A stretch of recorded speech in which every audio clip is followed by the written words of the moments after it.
90% retail pasti akan rugi saat berinvestasi saham. Apa aja penyebabnya? Langsung aja kita bahas. Oke, balik lagi di channel gua Karim Ripaldi. Jadi di video kali ini kita akan membahas kenapa retail 90% pasti selalu rugi saat berinvestasi saham, berbanding terbalik dengan orang yang udah kaya saat berinvestasi malah makin kaya gitu ya. Nah, ini sebenarnya ada di mindset kita, ada di pola pikir kita, ada di cara kita memandang saham itu seperti apa. Jadi di sini gua akan jelaskan penyebab-penyebabnya kenapa retail ini pasti selalu gagal. Kalau kalian bisa menghindari penyebab-penyebabnya ini, gua yakin kalian bisa sukses berinvestasi di saham. Yang pertama, tidak mempunyai pondasi finansial. Apa itu pondasi finansial? Jadi ini adalah cara kita untuk mempertahankan kekayaan.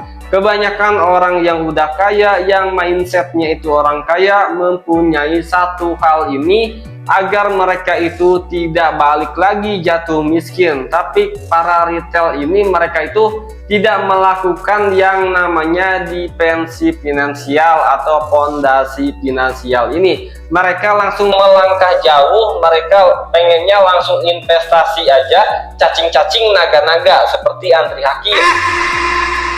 Nah, kalau kita seperti itu sama aja dengan berjudi ya teman-teman. Jadi kalau kita berhasil jadi naga, kalau kalah jadi cacing, kita jadi miskin kembali atau mulai lagi dari nol. Maka kalian harus siap hal ini. Kebanyakan retail sering melakukan all-in di saham gorengan. Mereka itu berjudi, kalau naik langsung kaya, kalau turun langsung miskin. Tapi kebanyakan mereka itu jatuh miskin. Kenapa? Kita akan bahas di penyebab nomor 2, yaitu FOMO ya teman-teman. Retail itu selalu FOMO dan ikut-ikutan orang lain. Nah, misalkan hari ini ada saham yang terbang, mereka pasti masuk. Ada besoknya lagi, ada lagi saham yang terbang, mereka masuk lagi. Dan orang influencer biasanya bilang saham ini bagus, pasti mereka juga ikutan masuk. Itu yang namanya FOMO. Jadi enggak punya pendirian. Dengan cara kita FOMO ya teman-teman, kita itu enggak tahu saham ini udah di atas, saham ini mau turun atau enggak. Tapi kebanyakan retail itu selalu kalah di sini. Oke, disclaimer dulu ya teman-teman, gua anggap yang menonton video ini adalah retail. Jadi kalau kalian tuh udah kaya, kalian tuh lebih baik skip aja video ini, karena gua membangun edukasi finansial untuk orang-orang yang menengah ke bawah. Oke, balik lagi di FOMO tadi ya teman-teman. Setelah kalian tergiur iming-iming saham yang akan naik, itu biasanya saham gorengan. Nggak mungkin kalian belinya itu di saham blue chip. Nah, kalau saham gorengan itu kalau turun bisa langsung 90%. Kalian bisa lihat aja kasusnya saham Dada kemarin, itu turun sampai 90%. Dan banyak banget retail yang lapor polisi karena uangnya itu hilang. Jadi kalian stop FOMO ya, kalian harus analisis satu saham yang menurut kalian itu bakalan naik, kedepannya itu akan multi bagger. Oke, kita masuk ke penyebab yang nomor 3 ya. Ini masih berhubungan dengan yang nomor 2 tadi, gara-gara FOMO.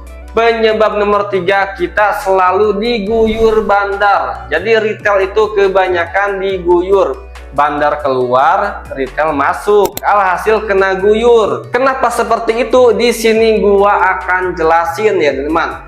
Biasanya retail itu suka dipom-pom oleh influencer-influencer yang ingin mencari cuan. Nah, ada influencer ngomong saham A ini bagus, mereka ikut masuk. Ada yang ngomong saham B ini bagus, mereka ikut masuk.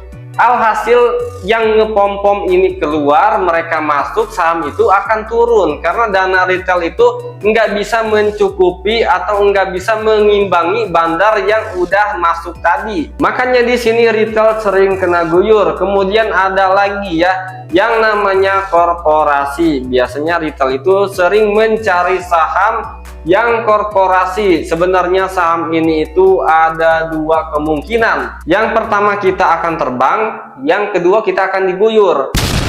Ini tergantung kapan kalian masuknya. Tapi kebanyakan retail itu diguyur di sini ya teman-teman. Mereka itu biasanya mencari saham yang akan backdoor. Kalau saham backdoor seperti ini, yang pertama tahu itu orang-orang dalam, orang-orang yang udah punya koneksi. Mereka bisa masuk cepat-cepat, mereka udah masuk dari bulan-bulan yang lalu. Nah, di sini dari pengalaman gua ya teman-teman, biasanya saham yang akan backdoor itu 6 bulan ke belakang itu harganya itu udah naik pelan-pelan, udah digerakin bandar. Jadi retail itu nggak bakalan tahu. Ketika beritanya itu muncul, berita akan di backdoor, saham ini akan di backdoor, pasti retail itu akan masuk ke saham ini karena saham yang ini sepertinya akan di backdoor. Begitu mereka masuk, bandar itu akan buang barang. Karena kalau udah ada pengumuman, bandar itu mikirnya,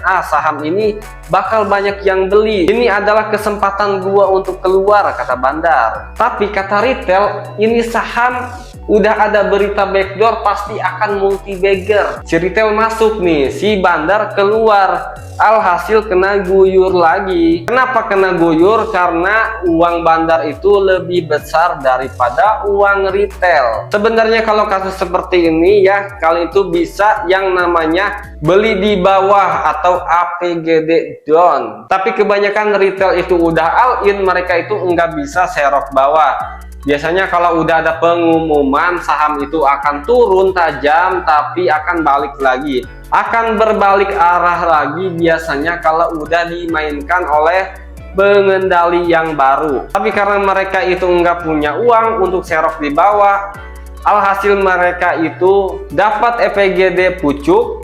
Ketika saham udah dimainkan lagi oleh pengendali yang baru, mereka itu akan keluar. Jadi gitu aja, nggak bakal ada keuntungan.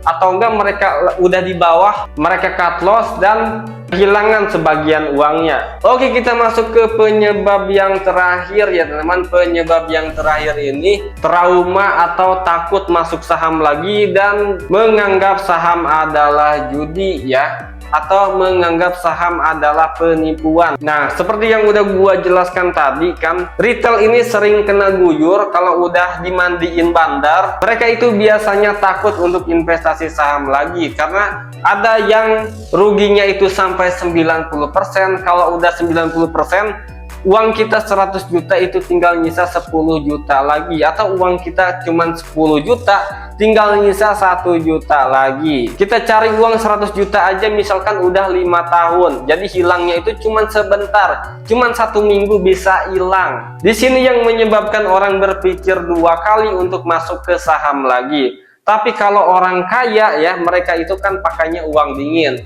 Mereka udah punya fondasi finansialnya itu 1 miliar, udah ditabung di reksadana, udah ditabung di obligasi, udah ditabung di saham blue chip. Jadi misalkan kalau mereka dapat dari dividen, mereka all in di saham gorengan, terus rugi, itu enggak berarti apa-apa ke uang mereka. Dibandingkan yang retail ini, retail kalau rugi itu mati. Tapi orang kaya ini kalau rugi enggak berarti apa-apa gitu. Dan si orang kaya ini kalau dapat uang, pasti mereka mainkan lagi di saham gorengan. Yang kedua ini kemungkinan bisa naik ya teman-teman. Jadi orang yang udah kaya makin kaya ya, seperti itu caranya. Tapi kalau retail udah kena guyur, mereka trauma, mereka takut dan gak mau investasi lagi. Oke, kesimpulan video ini, kalian tuh jangan FOMO, jangan kena pom-pom influencer. Kalian analisis aja 1 saham atau 2 saham yang menurut kalian itu growth stock. Siapkan juga dana daruratnya agar kalian kalau jatuh tidak mulai dari nol lagi. Oke, mungkin cukup sampai di sini video kali ini. Gua Karim Rivaldi, wassalamualaikum warahmatullahi wabarakatuh.